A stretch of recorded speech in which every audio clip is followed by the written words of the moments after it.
उनका रौला ये है, काम करने का जुनून ये है कि देश के दुश्मन जो है वो कांपते हैं और देश के अंदर लोगों का प्यार उनको मिलता है। लेकिन इंडी गठबंधन वो तो इसी आस में बैठा है कि कब मोदी कुर्सी से हटेंगे, कब उनका नंबर आएगा। कांग्रेस के नेता कह रहे हैं कि उम्मीद है कि कल मोदी इस्तीफा दे देंगे। काहे दे देंगे भाई? लेकिन सुनिए कांग्रेस के नेता क्या कह रहे हैं। उम्मीद है कि कल वो इस्तीफा दे देंगे। 75 वर्ष पूरा हो गया, क्योंकि ये शर्त इन्होंने औरों को लगाई थी, अपने सहयोगियों को लगाई थी, तो जो दूसरों के लिए लगाई थी उसका पालन करेंगे, यही मैं कहूंगा। ये हमारे लिए ब्लैक डे है, क्योंकि आज हमारे देश में अघोषित इमरजेंसी चल रही है, अनडिक्लेयर्ड इमरजेंसी चल रही है।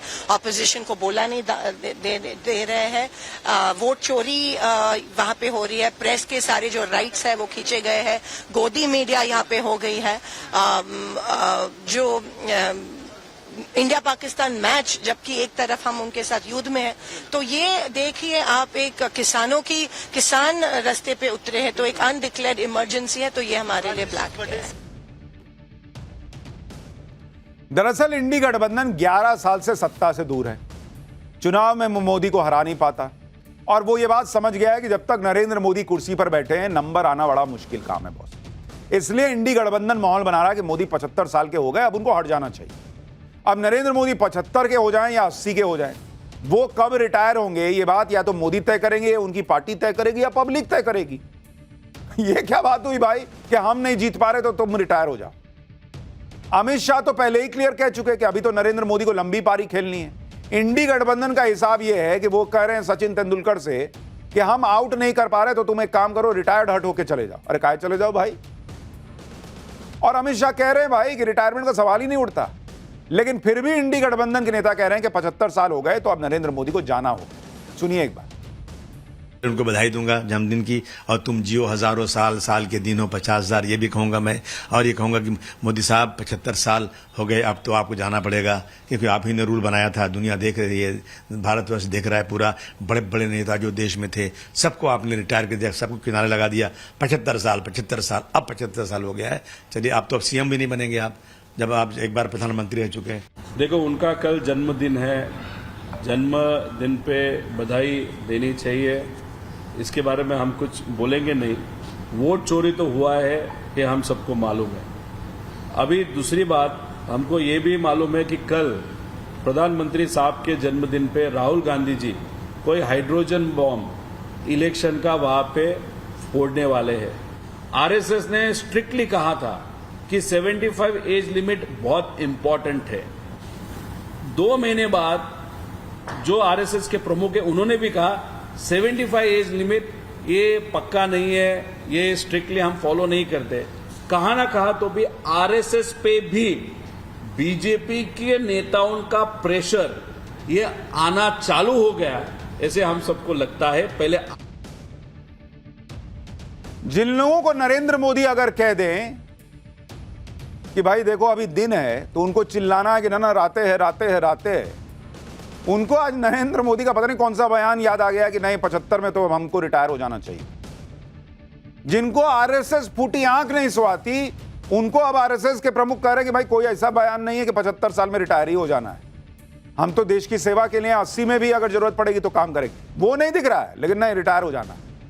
अपनी पार्टी में 80 साल के लोग बैठे हैं। खड़गे साहब 80 प्लस हैं, शरद पवार कौन सा कम है, सोनिया गांधी 80 के आसपास होंगी, 78 साल की। अपनी पार्टी में इन लोगों को नहीं दिख रहा है। मोदी को रिटायर कर देना है। अरे भाई वो आदमी लिस्ट लेके बैठे हुए हैं, देश में क्या क्या काम करना है, वो ऐसे रिटायर हो जाएंगे। नरेंद्र मोदी से विपक्ष की नफरत तो समझी जा सकती है, लेकिन विपक्ष के नेता नरेंद्र मोदी के साथ साथ क्रिकेटर्स को भी टारगेट कर रहा है। भारत पाकिस्तान क्रिकेट मैच को लेकर विपक्ष मोदी सरकार के साथ साथ क्रिकेटर्स को भी टारगेट कर रहा है। आम आदमी पार्टी के नेता कप्तान सूर्य कुमार यादव के लिए किस तरह की भाषा बोल रहे हैं, एक बार इसको भी सुन लीजिए, फिर आगे की बात बताता हूं। अगर है तुम्हारी औकात, क्या नाम है इनका, सूर्य कुमार यादव, अगर तुम्हारी औकात है और तुम्हारी बीसीसीआई की औकात है और तुम्हारी आईसीसी की औकात है, तो तुम्हें दूसरी चुनौती भी देते हैं। जितना पैसा तुमने इन ब्रॉडकास्टिंग राइट से कमाया है, एडवर्टाइजर से कमाया है, और इस पूरे के पूरे धंधे में क्रिकेट के आपने कमाया है, दे दो उन शहीदों की विधवाओं को, 26 औरतों को दे दो वो सारा का सारा। हम भी मान जाएंगे तुमने डेडिकेट किया है। हिम्मत नहीं है, औकात नहीं है इनकी कि ये कर सके। हाँ, फर्जी में कुछ भी बोल दो, ये हमने उसको डेडिकेट कर दिया, ये हमने उसको डेडिकेट कर दिया। बहुत शर्म की बात है। आम आदमी पार्टी के नेता औकात की बात पे आ गए। सूर्य कुमार यादव का नाम इनको नहीं पता है, क्या नाम है सूर्य कुमार यादव। कोई इनसे सूर्य कुमार यादव या दूसरा पलट के बोल दे कि इतना 45 करोड़ 50 करोड़ का शीश महल बन रहा था, उतने पैसे में कितनों गरीब का भला हो जाता, वो काहे नहीं कर दिए। जिस तरह की भाषा यहां इंडी गठबंधन के नेता इस्तेमाल कर रहे हैं, वैसे ही हमारे क्रिकेटर्स को पाकिस्तान में वहां के पूर्व क्रिकेटर टारगेट करने के लिए कर रहे हैं। मुझे मेरी इन गरीब माताओं को इस कष्टदायक जिंदगी से मुक्ति दिलानी है।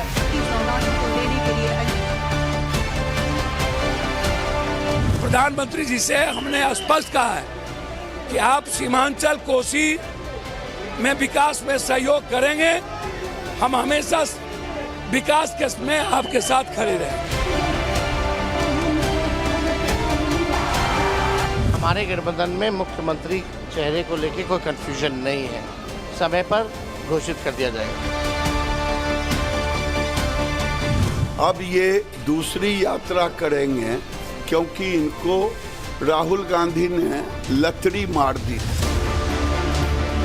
भारत से लेकर पाकिस्तान तक जबरदस्त खलबली मची हुई है। पाकिस्तान का तो यह हाल है कि वो नरेंद्र मोदी के नाम से ही कांपा बैठा है। पाकिस्तान में अब बात हो रही है कि नरेंद्र मोदी ने भारत को इजराइल जैसा ताकतवर बना दिया है और उधर पाकिस्तान को गाजा जैसा बनाकर हालत खराब कर दी है। पाकिस्तान सोच रहा है कि उसे किसी तरह से नरेंद्र मोदी से छुटकारा मिल जाए। आज पाकिस्तान के क्रिकेटर शाहिद अफरीदी के बयान से जबरदस्त बवाल मचा हुआ है। इस बयान से पाकिस्तान के अंदर नरेंद्र मोदी का भयंकर डर साफ दिख रहा है। शाहिद अफरीदी जैसे लोग मोदी के खौफ में जी रहे हैं, राहुल गांधी के लिए तालियां बजा रहे हैं। नरेंद्र मोदी के लिए शाहिद अफरीदी ने कहा कि मोदी सरकार हिंदू मुसलमान का कार्ड खेलती है।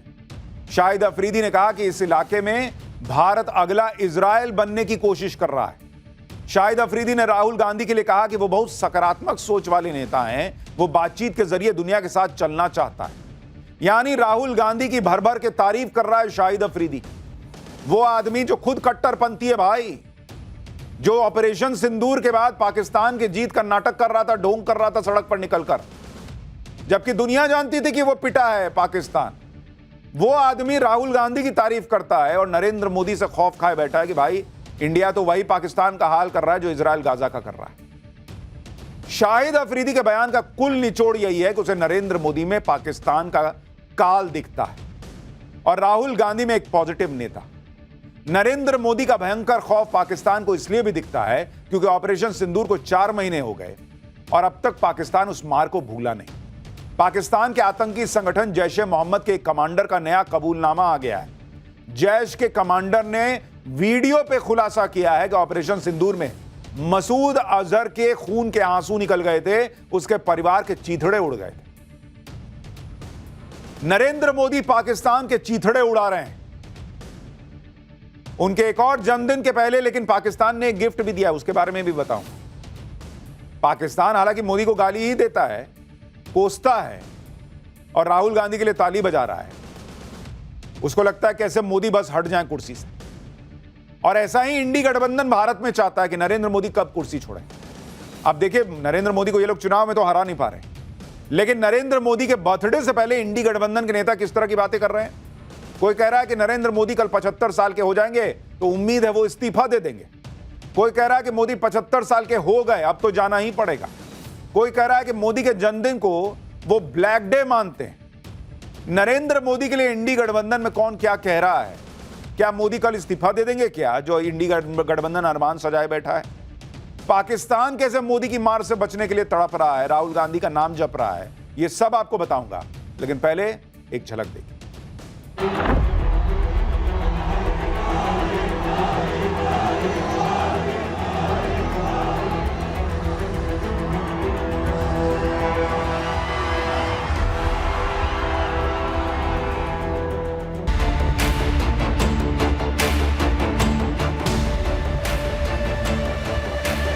कि यहाँ कांग्रेस मर रही है और वहाँ पाकिस्तान रो रहा है। उम्मीद है कि कल वो इस्तीफा दे देंगे। मोदी साहब 75 साल हो गए, अब तो आपको जाना पड़ेगा। प्रधानमंत्री साहब के जन्मदिन पे राहुल गांधी जी कोई हाइड्रोजन बॉम्ब इलेक्शन का वहाँ पे फोड़ने वाले हैं।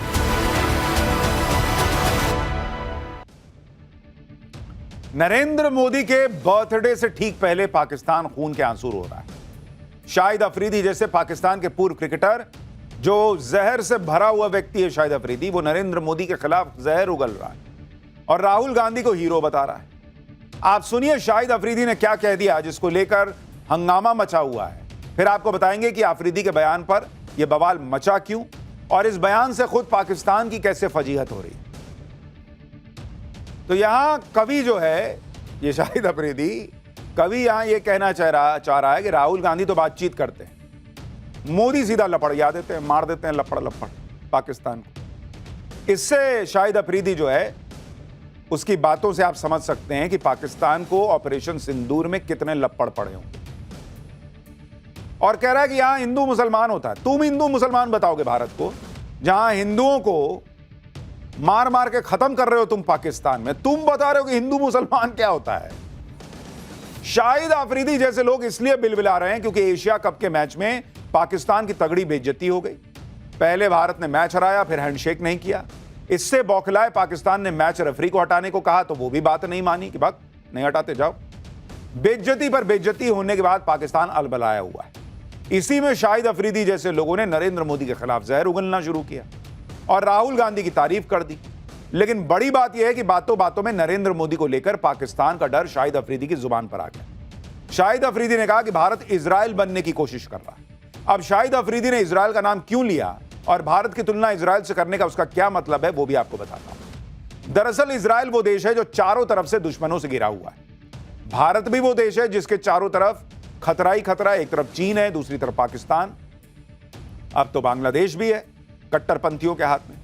इजराइल वो देश है जो अकेला अपने दुश्मनों पर भारी पड़ता है। इजराइल वो देश है जिसके लिए कहा जाता है कि वो दुश्मनों को घर में घुस के मारता है।